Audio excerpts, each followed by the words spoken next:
doutora Célia. Que bom, doutora Célia, por aqui conosco. Olha, Fabrício, aí quem está aí, doutora Célia.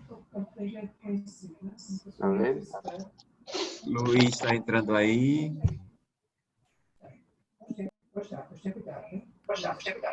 Olha, Eliana, apareceu.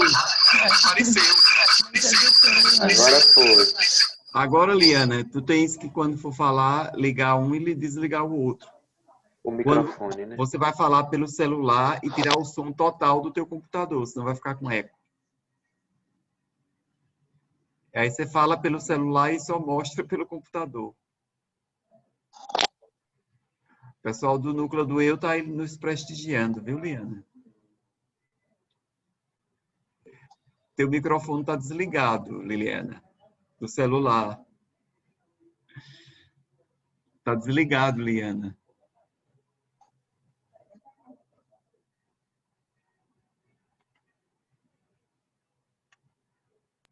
É uma frigideira. Agora sim. Tá me ouvindo? Agora sim. Pronto. Então é isso. Vamos do Ótimo. celular. Você vê quando sempre tem um jeito, né?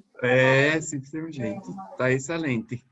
Quer começar? Porque se você acabar, você Sim, entra lá na sim. reunião, né? Não, Melhor eu para vou.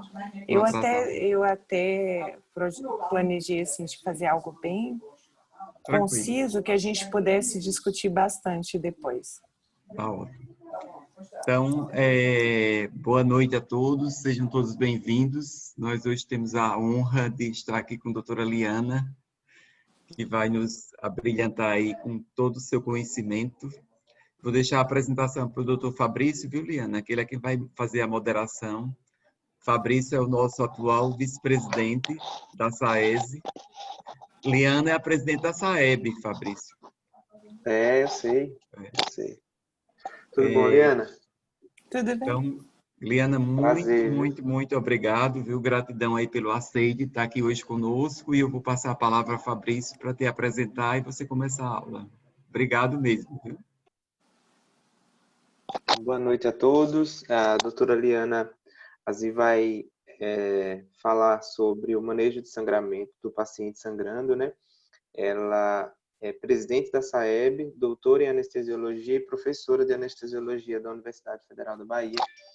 E eu fico muito feliz, porque é um tema que eu gosto bastante, Liana. Então, eu vou ficar muito feliz em me atualizar sobre o assunto. Fique à vontade, tá bom? Ok, vamos lá. Eu queria agradecer, na verdade, eu que agradeço imensamente o convite. Tenho muitos amigos aí, o doutor Marcos Albuquerque é uma referência para mim. Então, deixa eu ver se vai aqui, pronto. É uma referência, para mim é uma pessoa muitíssimo querida, que eu respeito muito, que eu honro muito, então gratidão pelo convite.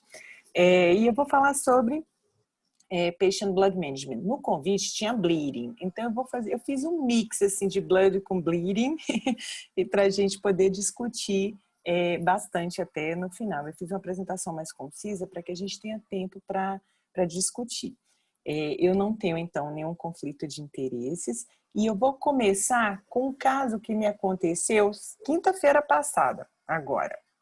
Era um homem, 72 anos, 71 quilos, ele era hipertenso, diabético e já tinha operado no hospital várias vezes por cirurgias ortopédicas de joelho que acabaram infectando, então ele veio para uma prótese, uma troca de prótese de joelho esquerdo, tá? Então, ele tinha os exames todos normais, então eletro normal, resto de tórax normal e laboratório todo normal. Mas ele me apareceu com esse exame aqui. Então, ele tinha, como vocês podem ver aqui, um HB de 9,2, tá? O que aconteceu? Esse paciente, ele internou na manhã da cirurgia.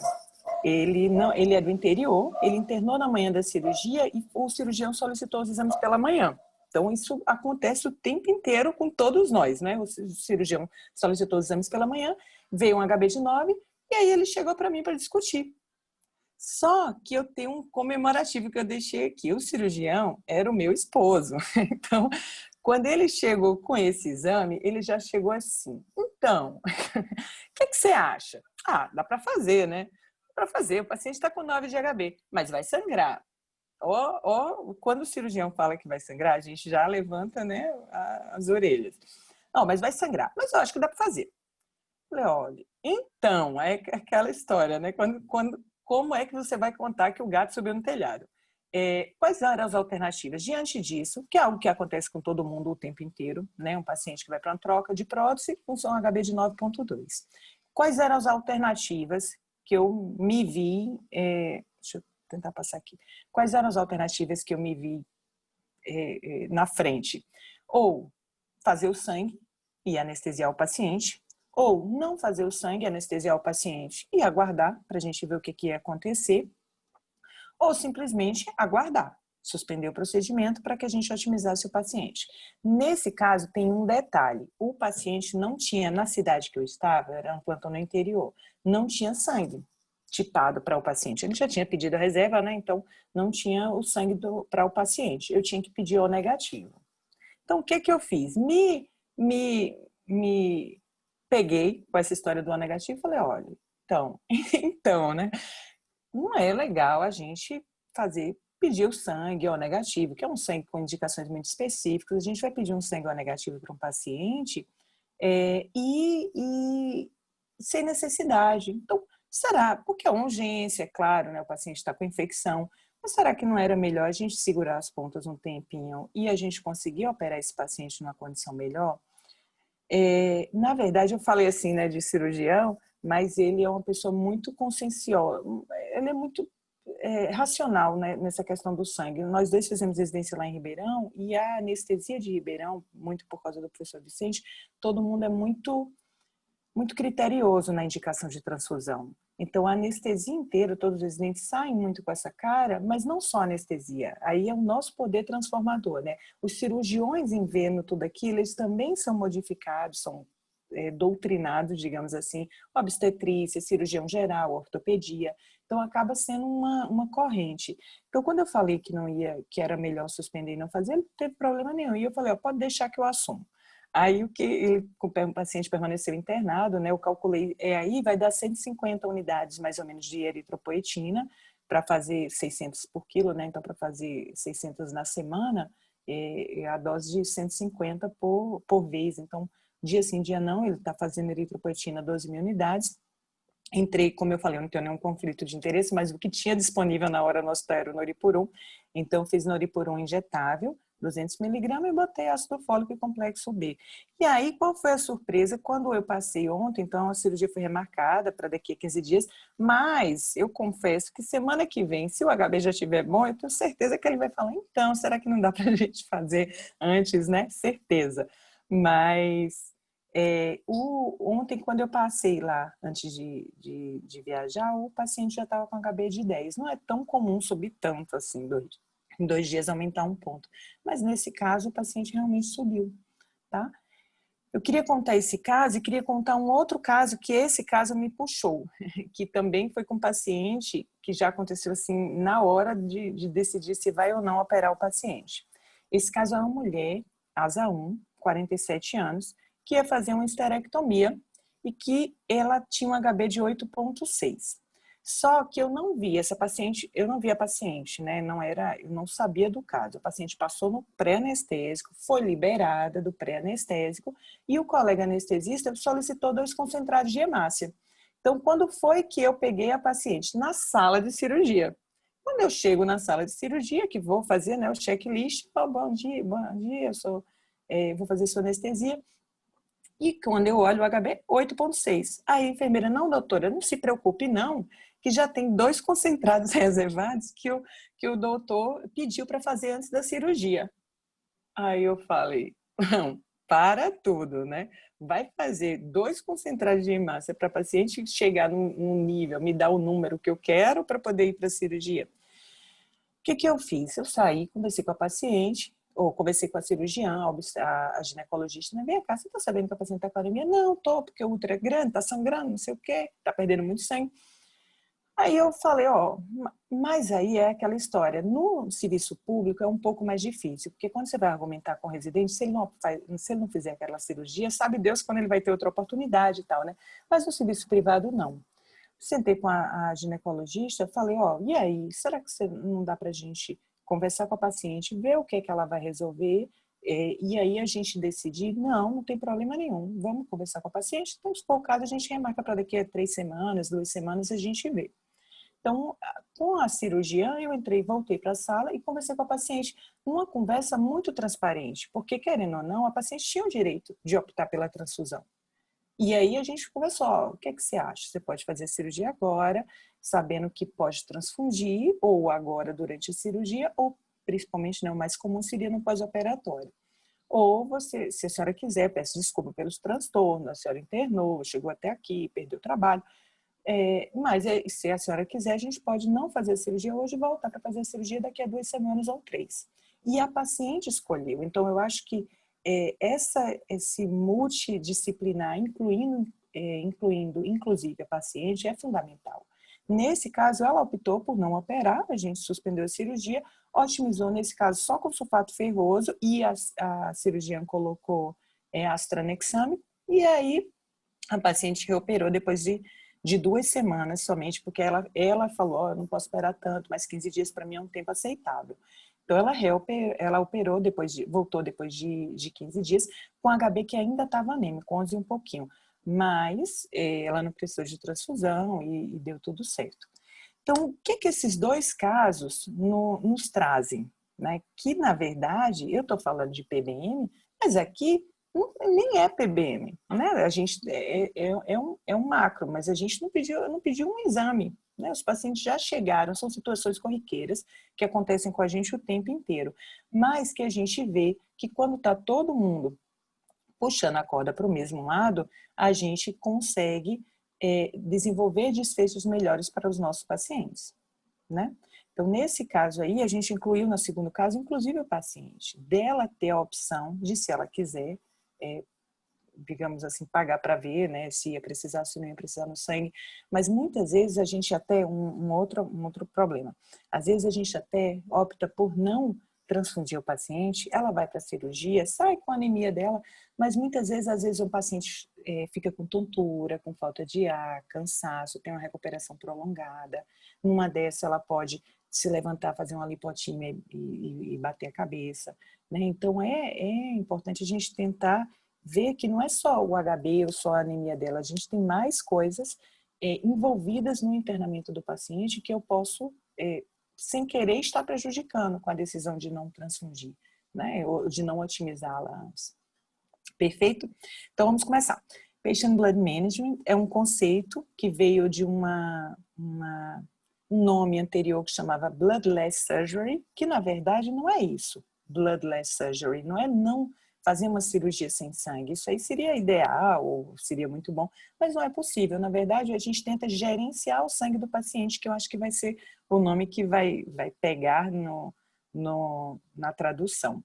E esse nome Patient Blood Management foi cunhado, né, por um anestesiologista chamado Donald Spahn. Ele é chefe do serviço do Hospital de Zurique. Bom, o que é o conceito? É o uso científico de técnicas médicas e cirúrgicas, então, tanto clínicas quanto cirúrgicas, que sejam seguras e efetivas e desenvolvidas para prevenir a anemia e diminuir o sangramento, no esforço de melhorar o desfecho do paciente. Então, como eu já falei algumas vezes, PBM são boas práticas médicas e é necessário falar que isso tudo num contexto de multidisciplinaridade. Porque não adianta você fazer sua parte, entregar o paciente compensado, num pós-operatório de uma cirurgia grande com HB de 10, todo lindo, lactato bom, glicemia boa, ele ir para a cirurgia, ele ir para a UTI, perdão, e no pós-operatório ser transfundido, né?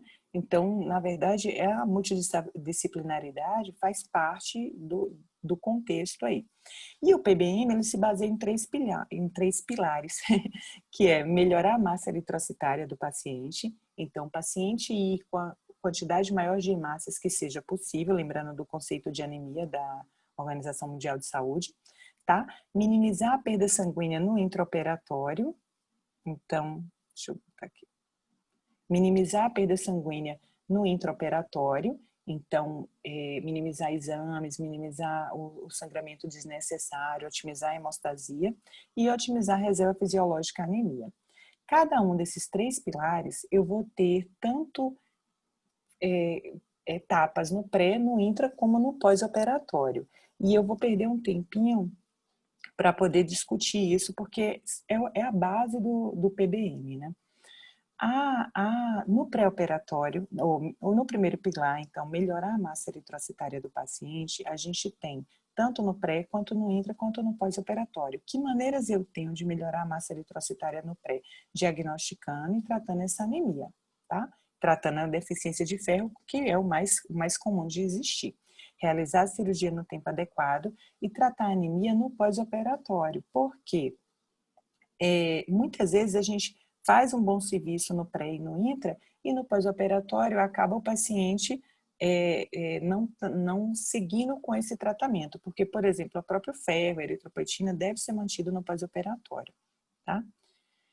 O segundo pilar, que é minimizar a perda sanguínea, então, como é que eu posso fazer meu paciente perder menos sangue no pré-operatório? Tratando os fatores de risco, minimizando a perda iatrogênica, ou seja, não solicitando exames que não sejam necessários e, em alguns casos, com a doação autóloga pré-operatória. No intraoperatório, como é que eu consigo fazer o meu paciente perder menos sangue? Com a ajuda do cirurgião, com a hemostasia meticulosa e com os agentes hemostáticos cada vez mais usados, né? Por exemplo, o transamin, claro, o mais famoso de todos e o que tem maiores estudos confirmando isso, e com as técnicas de conservação, que eu vou falar um pouquinho lá na frente. Minimizar a perda sanguínea no pós-operatório, extremamente importante e muito subvalorizado, manter o paciente aquecido, perfeito? E a profilaxia de sangramento. Eu já vi algumas vezes, então eu tenho certeza que os senhores também já viram, o paciente operar, fazer anti-inflamatório no pós-operatório, não fazer profilaxia de sangramento e fazer um HDA no pós-operatório. Não foi uma, não foi duas, não foi 3 vezes que eu vi paciente fazer HDA no pós-operatório. Perfeito? E otimizar a tolerância à anemia, basicamente otimizar a reserva fisiológica do meu paciente. Se o paciente está anêmico mesmo, e eu realmente prefiro não transfundir ou ele não aceita a transfusão, então eu preciso otimizar débito cardíaco, otimizar a ventilação, se for o caso, colocar o paciente com cateter de O2 no pós-operatório, então aumentar a oferta de O2 e minimizar o seu consumo. Então, fatores que consigam aumentar a tolerância do meu paciente à anemia. Tá? Tremores, a mesma coisa da hipotermia, tremores, vai consumir o oxigênio do meu paciente, ele vai precisar de mais hemácia para carregar esse oxigênio inteiro. Perfeito? Vamos lá. Tem 2 frases muito importantes. Transfusão não é tratamento de anemia. Transfusão é tratamento de sangramento. Tá no intraoperatório, o paciente está sangrando, está perdendo. Você não tem um outro tratamento para o sangramento que não seja transfusão. Claro, reposição volêmica, mas no final, para carrear O2, só a hemoglobina mesmo. Então, transfusão é tratamento de sangramento. Tratamento de anemia é estimulação da anemia, estimuladores da eritropoese. Perfeito? Então, mas todo mundo já se viu nessa berlinda, né? De estar em cima da corda com o paciente sangrando e não ter o que fazer. Então, se realmente o paciente está sangrando, aí é a transfusão mesmo. Mas aquela história da esterectomia, do paciente chegar anêmico e você usar a transfusão como remédio para a anemia do paciente, sabendo que tem outros remédios para anemia, como nesse caso foi só ferro. Só demos ferro para o paciente e 15 dias depois ela chegou com HB 2 pontos e quase 3 pontos a mais. Certo? E o segundo ponto, que cirurgião não gosta muito de ouvir, que a anemia deve contraindicar a cirurgia, tá? Não é qualquer anemia e não é qualquer cirurgia. Mas o paciente vai retirar um fio do dedo, tá com HB de 10, ele segue para a cirurgia. Perfeito? Agora, o paciente vai para uma grande cirurgia, com uma perda sanguínea esperada grande, não tem sentido eu começar a cirurgia com o paciente anêmico. É aquela história do tanque de gasolina, né? A gente não começa uma viagem longa com o tanque de gasolina pela metade, porque eu sei que eu vou precisar parar para abastecer. Então, se eu sei que a cirurgia é longa, o abastecimento aí no caso é a transfusão, né? Se eu sei que a cirurgia é longa, eu devo começar a cirurgia com o meu paciente do ponto de vista hematológico mais compensado possível. Perfeito? Bom, eu odeio, eu não repito a aula, né? Eu sempre faço tudo de novo, mas eu vou repetir esse slide do ferro e aquele do PDM, porque não tem, a gente precisa realmente falar um pouquinho sobre o metabolismo do ferro, tá? Não tem jeito de não repetir. Então, o ferro que eu ingiro na dieta, ele é absorvido e ele vai para o plasma. Ele é carreado no plasma por uma proteína que chama transferrina. Do plasma, o que não é absorvido completamente, o que não for absorvido vai ser excretado. Isso é meu balanço de ferro normal. Do plasma, ele pode ir para a hemácia, formar a minha hemoglobina, que eu posso perdê-la sangramento, menstruação, e da hemoglobina, com 90 dias depois, ele vai ser degradado pelos macrófagos, formando o ferro livre. Que é excretada na bilirrubina. Do plasma, ele também pode ir para os tecidos onde ele é armazenado. Ele pode ser armazenado na forma de ferritina, que é o armazenamento normal, ou na forma de hemosiderina, perdão, que é o armazenamento não convencional, né? Então, eu tenho que lembrar dessas duas proteínas, a transferrina, que é a proteína de transporte do ferro, e a ferritina, que é a proteína de depósito do ferro, tá? Com alguns valores aqui. Então, a transferrina não é o valor somente da transferrina que é importante, é o quanto ela está saturada com o ferro. Então, o que eu tenho que guardar aqui, o que é que eu preciso guardar aqui? O valor da ferritina, então, que abaixo de, a gente usa como 30 o ponto de corte. Minha ferritina deu abaixo de 30, a anemia é ferropriva, certo? Por quê? Porque eu não tenho ferro para depósito. Se eu não tenho ferro para depósito, a anemia é ferropriva, tá? Então, a ferritina e a saturação da transferrina. A saturação da transferrina está abaixo de 20, ou seja, eu não tenho plasma carreando, eu não tenho plasma passeando pelo plasma, então eu não tenho um problema de depósito, eu tenho um problema de transporte, a gente já vai falar disso daqui agora, que é com a história da hepcidina. Então, o que eu preciso guardar? Saturação, transferrina, ferritina e agora a hepcidina. Por quê? Porque toda vez quando eu falei aqui, desculpa, eu tô afastando aqui por causa tá olhando no celular e vendo no computador, né? Perdão. Então, quando meu ferro é absorvido, ele só tem como ser, quando meu ferro é ingerido, ele só tem como ser absorvido se ele passar por essa proteína que chama ferroportina. É essa proteína, esse canal, que ele absorve o ferro que eu ingeri na dieta. Então, é muito importante essa proteína também, porque só através dela eu consigo absorver o ferro, perfeito? Ele cai na corrente sanguínea, é transportada pela transferrina, ou vai para a hemácia, né, para o macrófago, depois, ou vai para o acúmulo nos tecidos, tá? Então, o que acontece? Em algumas condições, como por exemplo, a anemia da doença crônica, um melhor exemplo, doença inflamatória intestinal crônica, tá? Que eu tenha aumento de citocinas, principalmente interleucina 6, isso aqui é estímulo para que meu fígado secrete, produza uma proteína que normalmente não vai ser produzida, que chama hepcidina. Essa hepcidina produzida no fígado, nessas condições de inflamação, ela é um bloqueador do canal da ferroportina.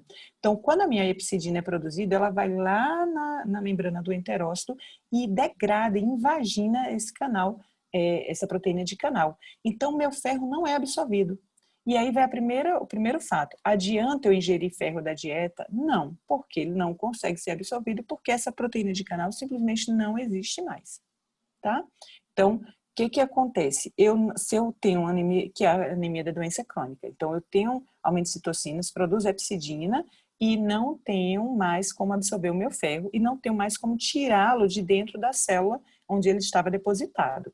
Então, no caso da anemia crônica, o que eu vou ter? Uma saturação de transferrina baixa, concordam? Porque se o ferro não é absorvido e nem sai do depósito, o quanto a minha transferrina está saturada vai estar sempre baixo. E eu vou ter também um acúmulo da ferritina dentro dos tecidos. Perfeito? Que é o diagnóstico da minha anemia da doença crônica. Tá? Voltando então para os estudos, a anemia é uma condição médica séria, tratável, extremamente frequente em pacientes cirúrgicos. Em condições normais, a gente vai ter aqui nessa sala, estou vendo os participantes, mas a gente vai ter aqui um terço de participantes anêmicos. Entre 1/4 a 1/3 da população mundial é anêmica. Temos mais de 2 bilhões de anêmicos no mundo. Então, é um N muito alto. E esse N acaba chegando para a cirurgia. E se a gente levar em consideração que o paciente cirúrgico tem as comorbidades que o estão levando para a cirurgia, a incidência de anemia no paciente cirúrgico é muito maior. Perfeito? E ela está associada, obviamente, a aumento da morbimortalidade. E o diagnóstico inesperado de anemia de grande perda sanguínea num paciente cirúrgico eletivo deve indicar a suspensão do procedimento para avaliação, tá? Esse consenso, inclusive o próprio Dr. Chander e o Dr. Spahn, né, do Monte Sinai e da Universidade de Zurique, fizeram parte dele. O último consenso que saiu sobre anemia e manejo de anemia perioperatória, ele fala exatamente que cirurgias maiores e não urgentes em pacientes anêmicos devem ser adiadas e que a hemoglobina-alvo de pacientes cirúrgicos deve ser de 13, independente do sexo. Então, aquela definição da Organização Mundial de Saúde de que a anemia é acima de 12, é abaixo de 12 para mulheres e abaixo de 13 para homens, no caso de pacientes cirúrgicos, a gente vai sempre considerar 13, tá? E ele traz esse esquema que é muito ilustrativo, mas que ficou muito complexo, então eu resolvi destrinchá-lo aqui, tá? Esse parece com outro que eu sempre colocava, mas esse é o do consenso. Então, se o paciente está com HB abaixo de 13, não, vai para a cirurgia. Se o paciente está com HB abaixo de 13, sim, ele vai para o ferro, tá? A avaliação nos testes do ferro, que podem estar alterado ou normal. Então, se tiver alterado, e aí o primeiro exame é a ferritina sérica, como eu já falei, se a ferritina sérica, o acúmulo está baixo, é anemia por deficiência de ferro e o tratamento é ferro, pode ser oral ou endovenoso. Endovenoso nos casos de intolerância, problemas na absorção ou pouco tempo até a cirurgia, que era o caso dos 2 pacientes, os 2 tomaram ferro venoso. Agora, se a ferritina está limítrofe ou está baixa, mas não está tão baixa quanto abaixo de 30, e a saturação sim está baixa também, então a ferritina limítrofe e a saturação da transferrina baixa, você tem as duas coisas, a anemia da doença crônica, que a gente sabe que é caracterizada por uma saturação de transferrina baixa ou por uma proteína C reativa acima de 5, né, uma proteína alta, e também associado à carência de ferro. Então, ele vai para agentes estimulantes da eritropoiese mais ferro. Agora, se a ferritina está boa e a saturação de transferrina está baixa, ou seja, o depósito está ok, mas o paciente não consegue transportar essa ferritina, né, a saturação está baixa, a anemia da doença crônica, a gente consegue fechar esse diagnóstico, tá?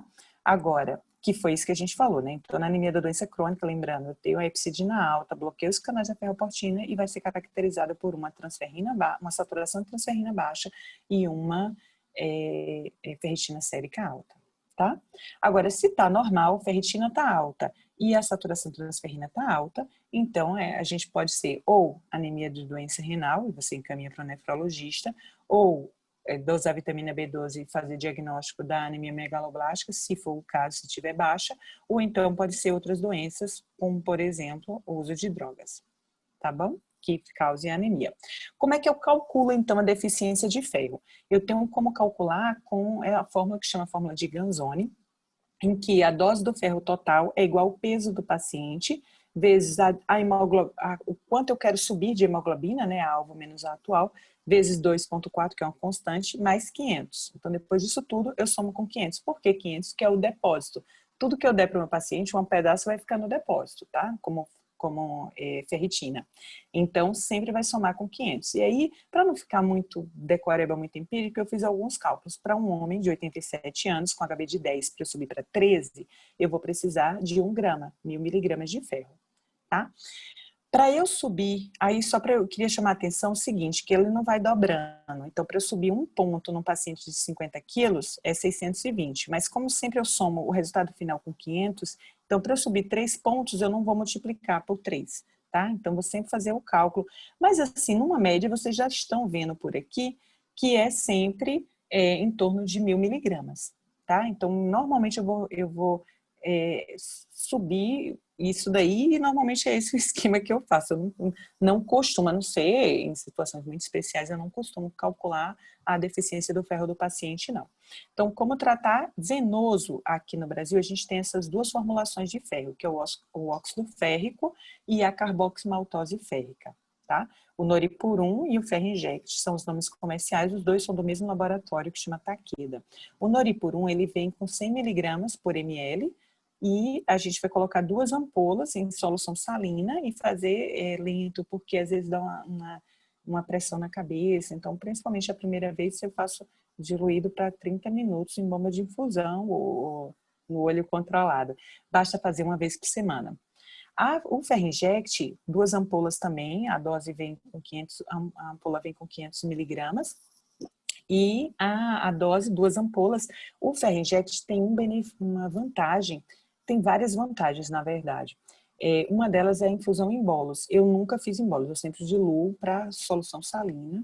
E o recomendado para 2 ampolas é diluir em 250, mas ele pode fazer em bolos desde que dure 15 minutos. Em bolos bem lento, mas pode ser.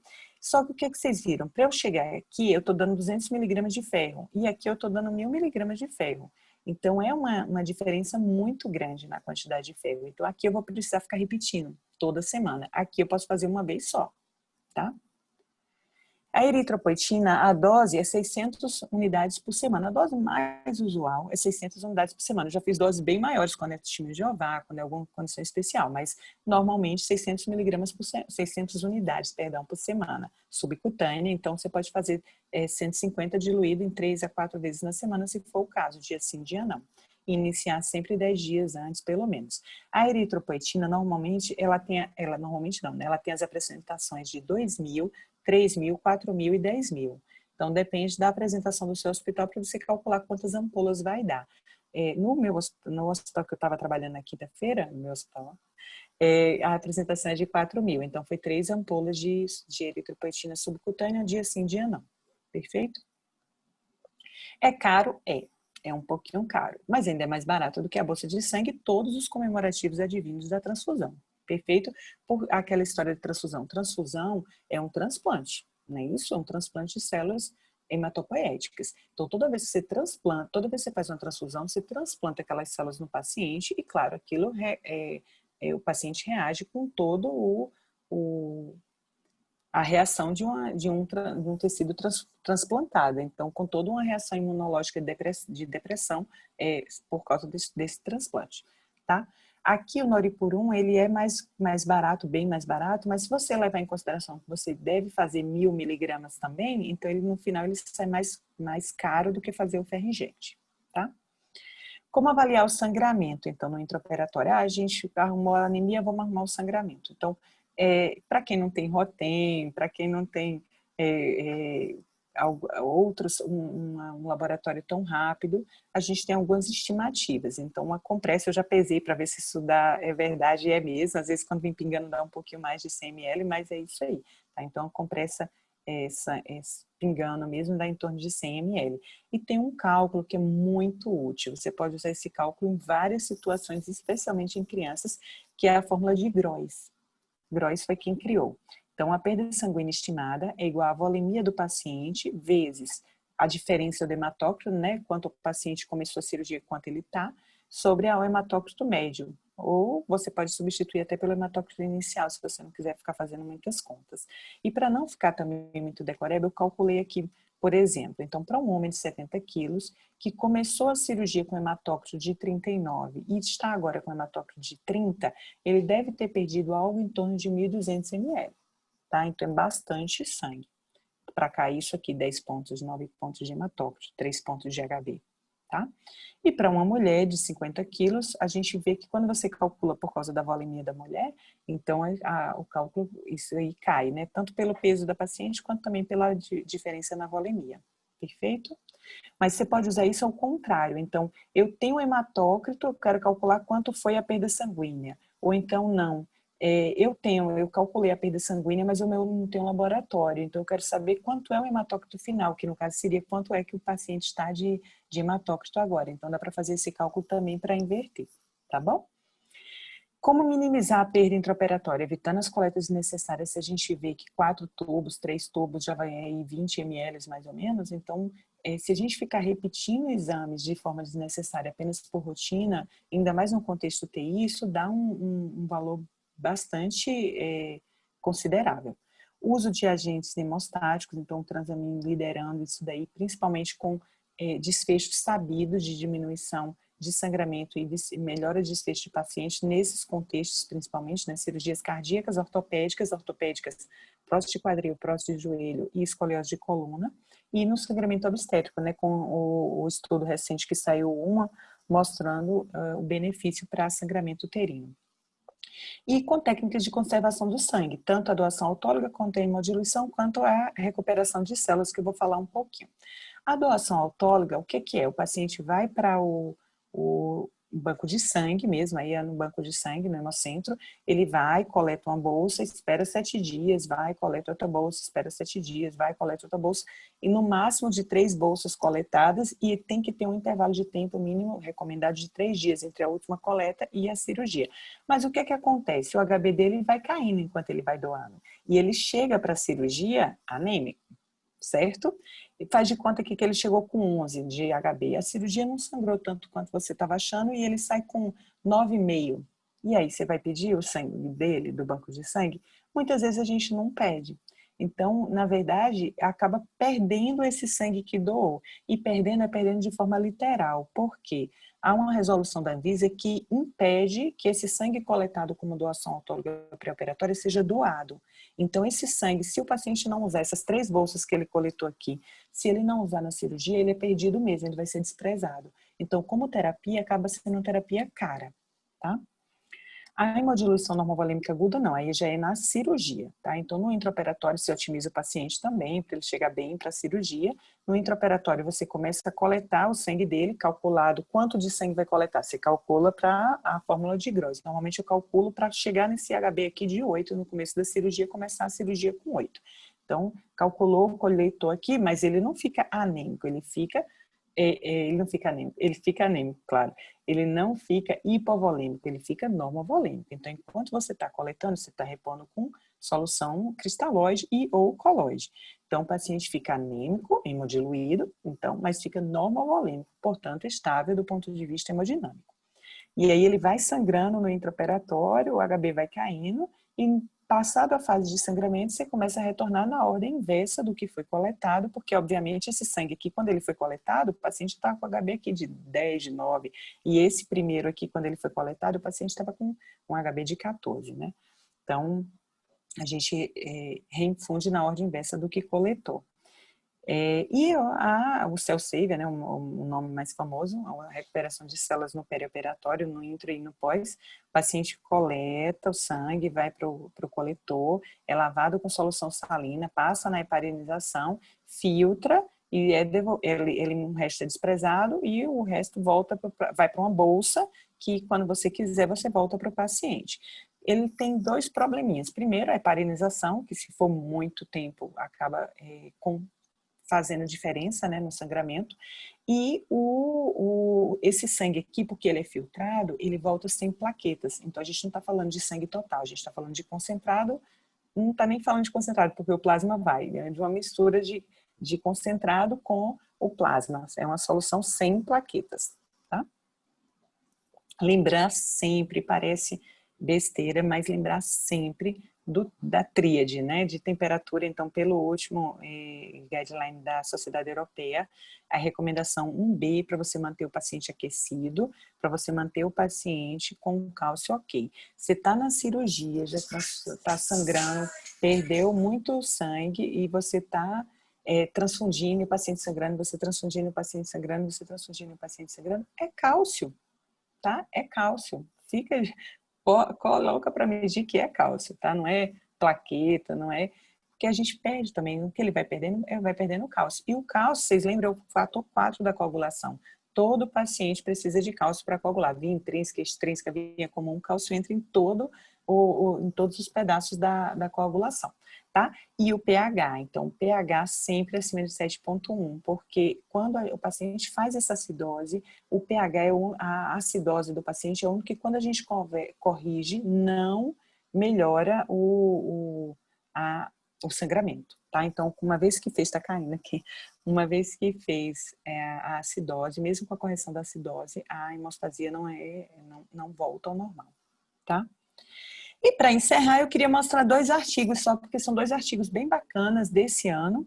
Um do Donald Span, que é publicado no Anesthesiology desse ano, acho que julho para agosto, que faz uma revisão, não sistemática, uma revisão narrativa, mas está muito bacana. E ele fala o que dá para você usar. Então, não é sobre PBM, os pilares do PBM, mas aqui a gente está falando de tratamento, né? Da sugestão da abordagem do paciente. Então, que ferro, eritropoetina, vitamina B12 e ácido fólico a gente pode fazer no pré-operatório, no pós-operatório e até no intra, falando nisso. Outro dia eu estava numa cirurgia a pessoa acostuma, né? Outro dia eu estava numa cirurgia até com meu esposo também e um outro ortopedista, e ele olhou para o soro, o paciente entrou com um HB mais ou menos, ia manter, tinha otimizado, mas não estava tão bom. Aí olhou para o soro, o cirurgião, o ortopedista novo, falou: o que é isso aí, nesse soro? Aí meu esposo: menino, isso é sulfato ferroso, você não sabe não. Então assim, né, no final eles acabam se acostumando, e dá pra gente fazer até no intraoperatório mesmo. Nesse caso estava realmente com sulfato ferroso. Você não está sabendo não que isso é sulfato ferroso? Bom, terapias, abordagens que a gente pode fazer, tanto separando aqui o que dá para fazer no intra, no pós-operatório. Então, melhorar a técnica cirúrgica é fundamental. Conversar com o cirurgião, fazer recuperação de célula, modulação normovolêmica, evitar coagulopatia e aí monitorar ou fazer todos o que a gente tem disponível. Lembrando do fator 13, é extremamente importante. Todas as vezes que eu dosei, todas as vezes que eu tive a oportunidade de dosar fator 13 no paciente, é óbvio, porque havia já uma suspeita, mas todas as vezes que eu tive a oportunidade de dosar fator 13 no paciente, ele estava abaixo. Lembra do fator 13? O final todo da coagulação, protrombina, enterobina, fibrinogênio e fibrina, né? Assim, essa fibrina é uma fibrina instável, ela só vai ficar estável quando a gente tiver o fator estabilizador da fibrina, que é o fator 13. Então, não tem a ver, o paciente não está sangrando, não está coagulando direito, vou fazer transamin. Nem sempre é estabilidade, nem sempre é fibrinólise, às vezes é estabilidade, tá? Então, nem sempre é a fibrinólise, às vezes está faltando o fator 13. Tolerar anemia, tolerar HBs mais baixo, nem sempre a gente quer o paciente com um HB redondo, um número bonito, mas não é sobre isso, né? É sobre o bem-estar do paciente, tanto do ponto de vista macro quanto do ponto de vista micro de exames, tá? E ele dá algumas dicas aqui de acordo com os exames do paciente. A ferritina, desculpa, eu não acabei não traduzindo todo, né? Não deu tempo. A ferritina, a saturação da transferrina e a proteína também, com as doses do que eu já falei. Então, 600 unidades de eritropoetina e 20 por quilo do sulfato ferroso, não, 20 por quilo da carboximaltose, que é o Ferrinject, tá? Que vai dar 1000 miligramas mais ou menos. Perfeito? E por último, né? Eu falei que tinha 2 artigos, por último é esse daí. Por que eu trouxe esse artigo? Porque colocaram até no grupo do serviço: olha, você viu? Tá vendo aí que esse negócio não resolve? E aí eu trouxe por causa disso.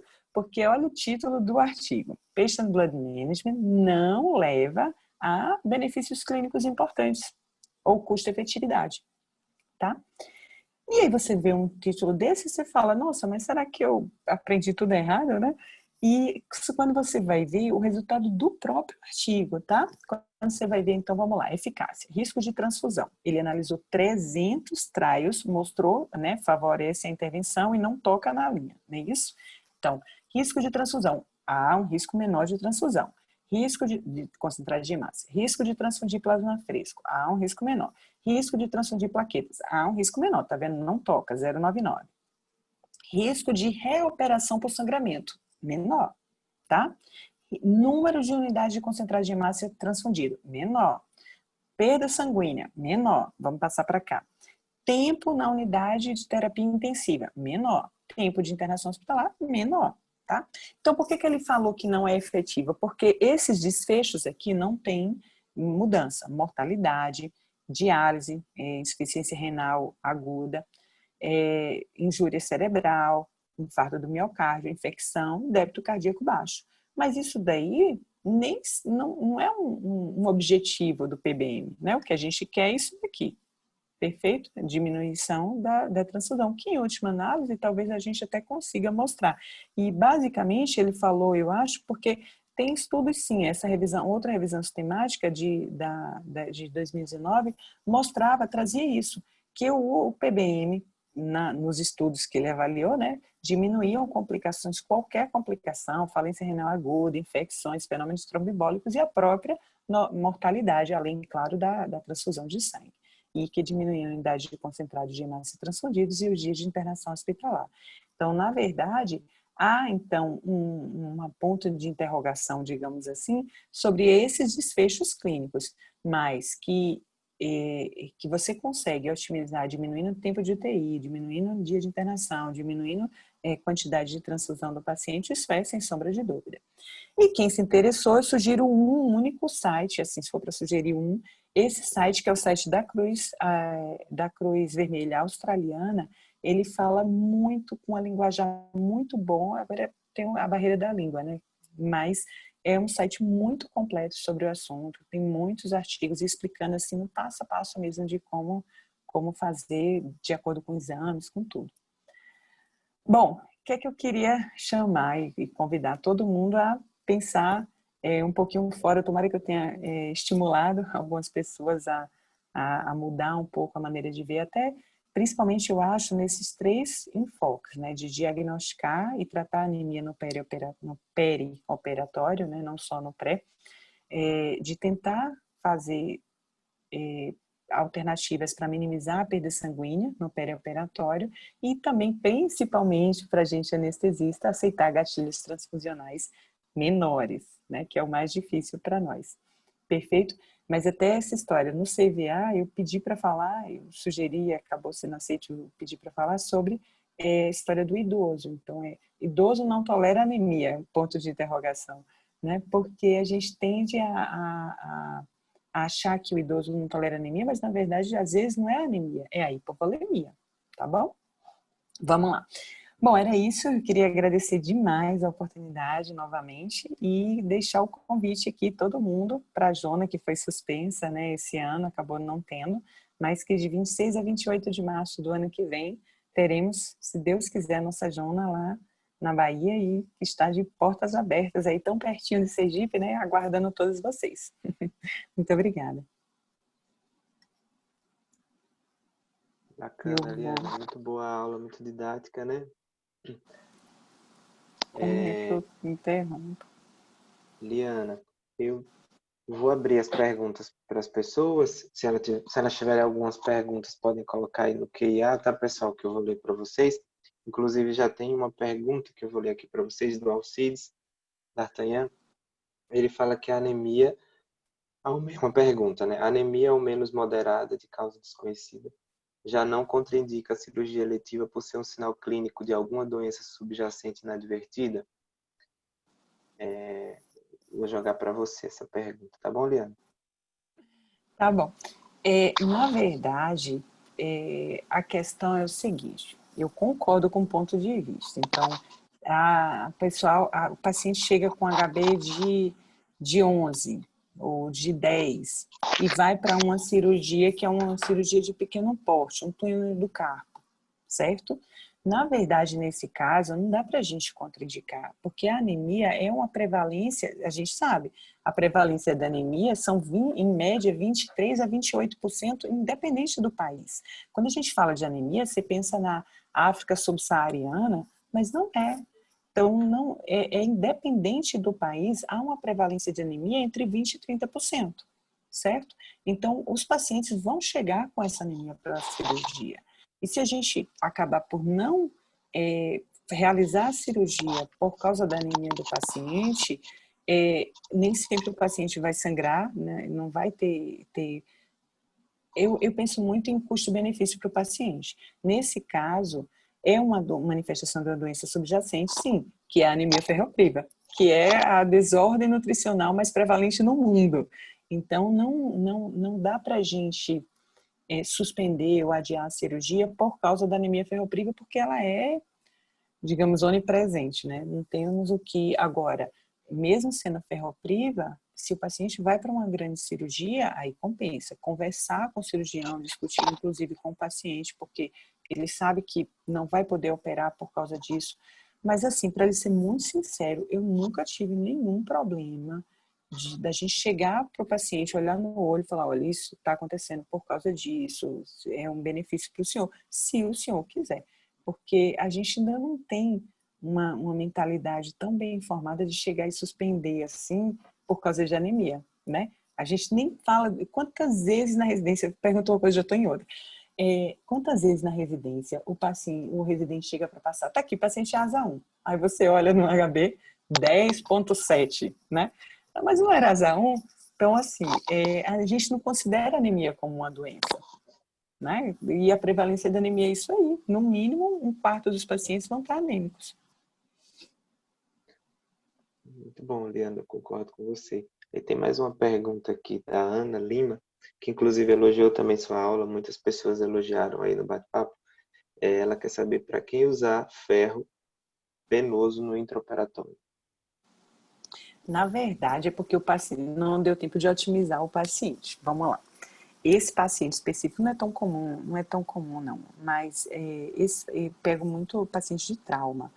E aí é paciente jovem que você tem uma perda aguda, uma hemorragia aguda, e que você sabe, nesse caso, mas qual é o benefício? Não podia fazer no pós-operatório? Podia, mas quem é que vai prescrever? Então, muitas vezes eu já faço no intraoperatório, converso com o cirurgião, tá fazendo tal. E, obviamente, depois do sangramento, né? Porque senão você faz na veia e o paciente perde. Mas, na verdade, é só uma tentativa de otimizar mesmo o paciente para o pós-operatório, porque esse ferro venoso feito no intraoperatório poderia ser feito sem sombra de dúvidas, depois, enquanto o paciente estivesse no quarto. É mais porque, como a gente não tem um serviço de PBM bem implantado, com todo mundo vestindo a mesma camisa, então você acaba fazendo mais, eu falo assim, fazendo coisas que até nem teria tanto benefício, mas para ele fazer no pós-operatório, eu que teria que ir lá prescrever. E como o ferro, lembrando, é só uma vez na semana, você faz aquilo ali, acabou. Né? É o suficiente para o paciente ficar até a alta, muitas vezes até a alta, porque o paciente não vai ficar mais de uma semana no hospital, né? Salvo raras exceções.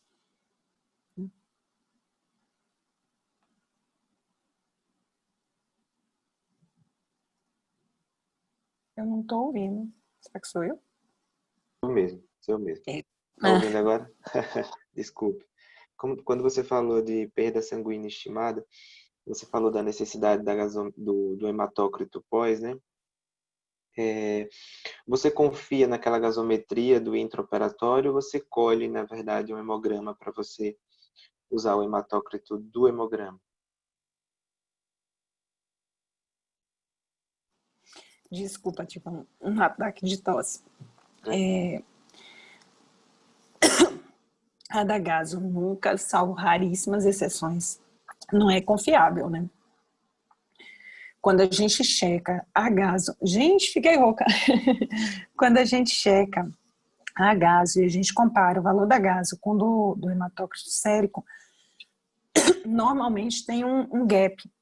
Só que se você pensar em cirurgia longa e você pedir vários durante o intraoperatório, às vezes serve para você não ficar pedindo o sérico, porque cada vez é mais 5 ml, 4 ml, compensa sim manter com a gaso, você sabendo o gap, que você já colheu 1 ou 2, você já sabe quanto é esse gap, e vai mantendo com a gaso até você confirmar no final, aí no final você pede outro.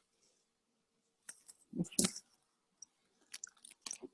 E dentre as abordagens perioperatórias, como por exemplo a diluição normovolêmica, qual que você mais tem experiência, qual que mais você tem feito, ou não é uma realidade na sua rotina diária? Na verdade, Fabrício, A doação autóloga, eu não gosto por causa do que eu expliquei. Então, a gente pede, e a doação autóloga, na maior parte das vezes, é o próprio cirurgião que pede. Eu tenho um exemplo aqui em casa. Minha mãe foi operada de esterectomia e foi solicitado, e no final não foi transfundido. Então, aconteceu exatamente isso, né? O paciente, mas também faz muitos anos, eu acho que era uma técnica mais utilizada no passado. Faz tempo que eu não vejo ninguém indicar. Eu não gosto pessoalmente, mas também nunca eu indiquei a cirurgia, a técnica não. O cell saver, né, a recuperação de células, a gente tem lá no serviço, mas não tem quem opere. Eu acho que isso é algo que todo mundo já viu isso daí, né? Até tem, mas não tem quem faça. Ou não tem quem opere, não, que é a gente que opera, não tem o descartável, né? Não tem. Aquele descartável, ele custa quase R$ 3.000. Então, é algo realmente dispendioso para a gente indicar. E a hemodiluição, não. Meu doutorado foi nisso daí. Então, a gente, com 20 casos, é uma amostra pequena, mas é algo que a gente consegue fazer. Você consegue comprar a bolsa ou um hemocentro. Outro dia, e não é só para pacientes de Minas de Jeová. Lá no serviço da UFBA, há algum tempo aí, a gente teve um paciente com tipo sanguíneo raro, com muito anticorpos contra o sangue. Já tinha tipado com vários e estava sempre dando anticorpos. E a cirurgia marcando e suspendendo, marcando e suspendendo. E nesse caso a gente fez talvez até não tivesse precisado, mas fizemos porque era um paciente que não tinha alternativa para transfundir. Não tinha, já tinha tentado em outros locais para ver o sangue de fora, mas não estavam achando o sangue que ele não tivesse anticorpos contra o concentrado, né? Então, nesse caso, a gente fez por causa disso. Nem era testemunho de Jeová, nem era paciente que não podia transfundir nesse sentido, né? Mas é uma técnica extremamente fácil de fazer. A única coisa que eu aconselho é ver algumas como anestesista, né? Eu sempre falo, você vê umas e pronto, já acabou. Porque são umas manhas de coleta, tem alguns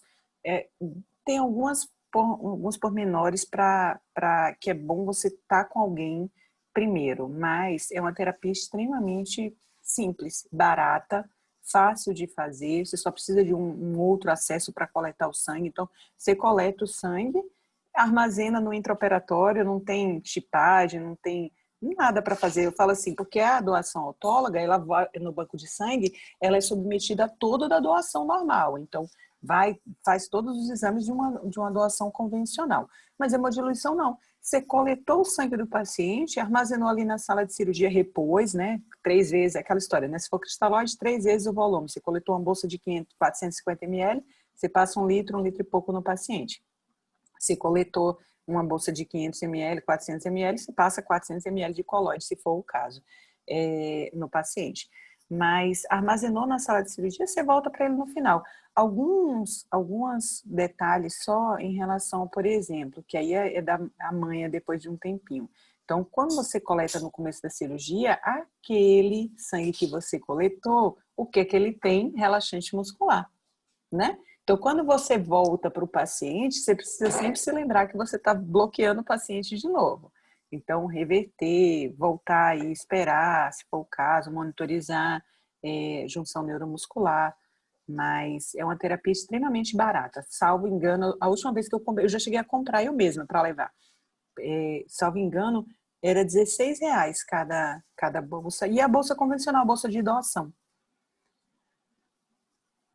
E nos casos das testemunhas de Jeová, o que é que você tem feito numa situação emergencial de transfusão? Era uma cirurgia eletiva e de repente você precisa transfundir.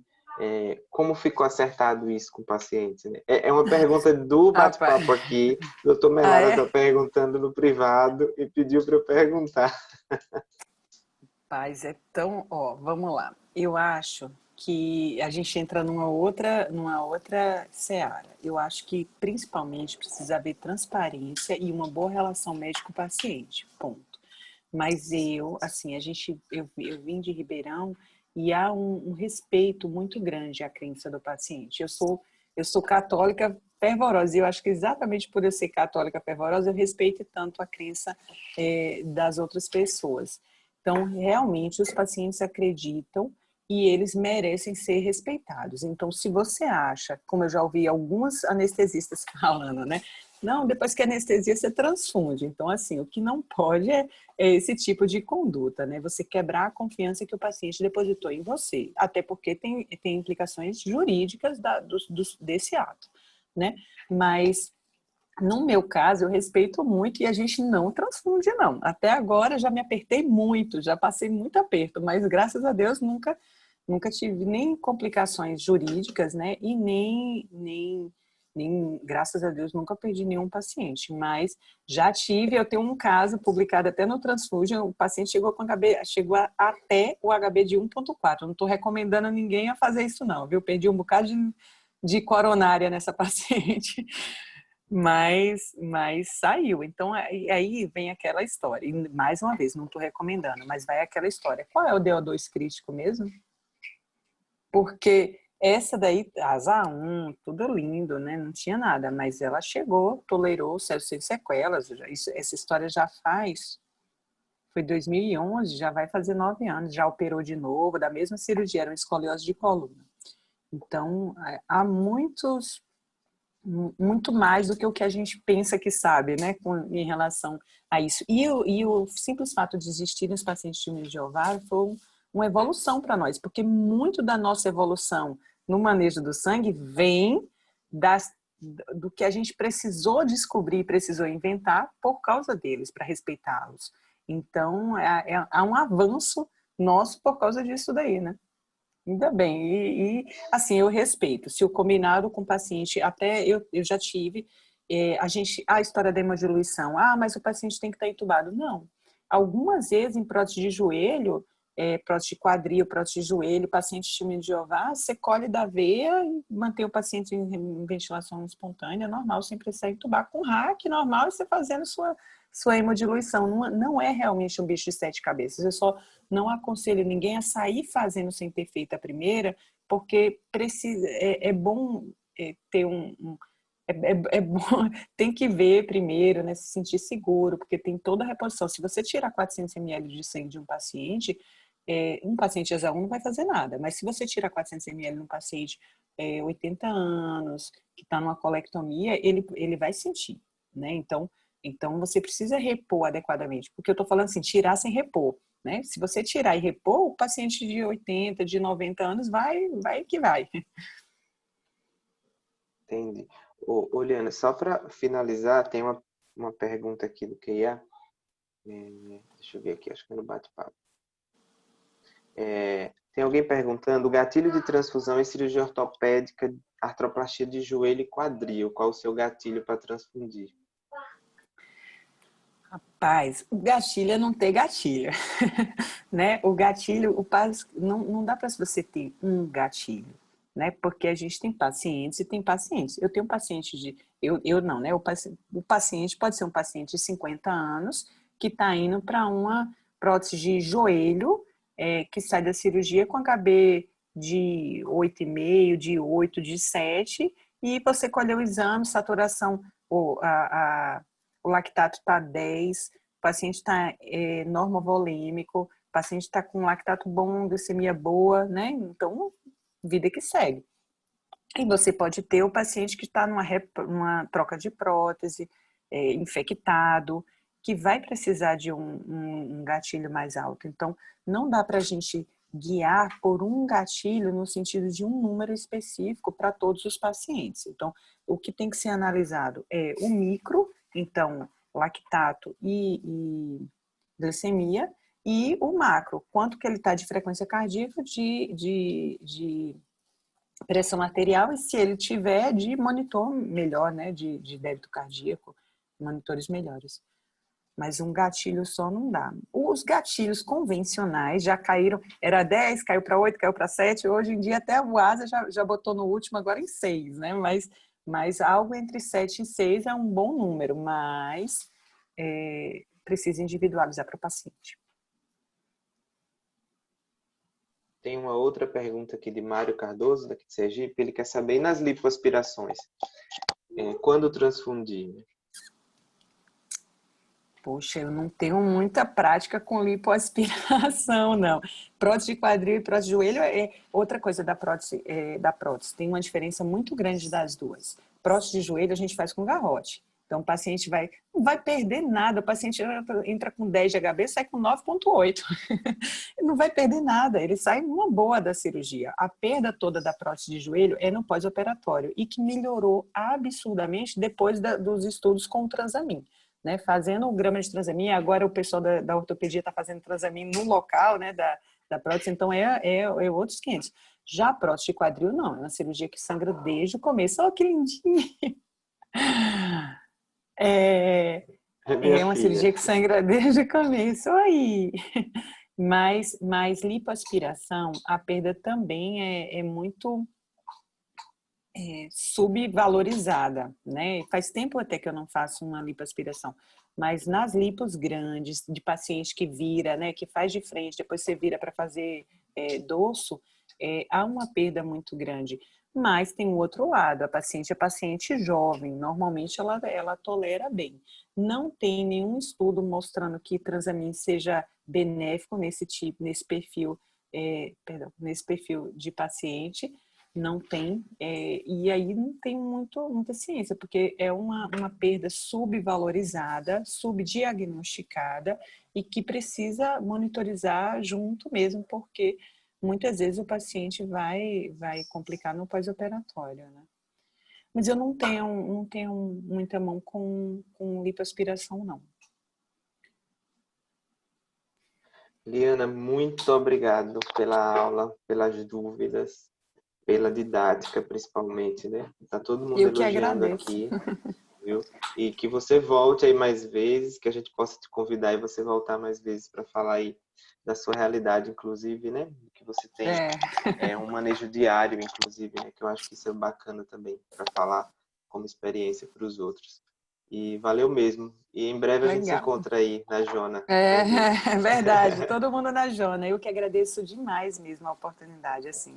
É muito bacana. Tomara que tenha estimulado alguém aí para, da próxima vez que pegar esse paciente anêmico, né, no intraoperatório, conversar com o cirurgião e tentar. Como eu sempre falei, poucas coisas a gente consegue na anestesia mudar desfecho, né? E a história da anemia é algo que é nosso, a gente gerencia isso daí no intraoperatório e a gente tem realmente a oportunidade de fazer a diferença na vida do paciente. Então, tomara que tenha estimulado um monte de gente aí para sair lidando e aprendendo um pouquinho mais também, estudando. Então, uma boa noite para você, boa noite, pessoal, até a próxima. Liana, valeu mais uma vez, viu? Muito obrigado. Tchau, Marquinhos boa está noite a todas. agradecendo, ele precisou entrar na reunião da SPA, mas ele Eu tô sabendo. vai agradecer por ele, tá bom? E Tá Dr. bom, Ali então. também, que é o presidente da SAES. Muito obrigada, tchau, boa noite. Tchau, um abraço, boa noite.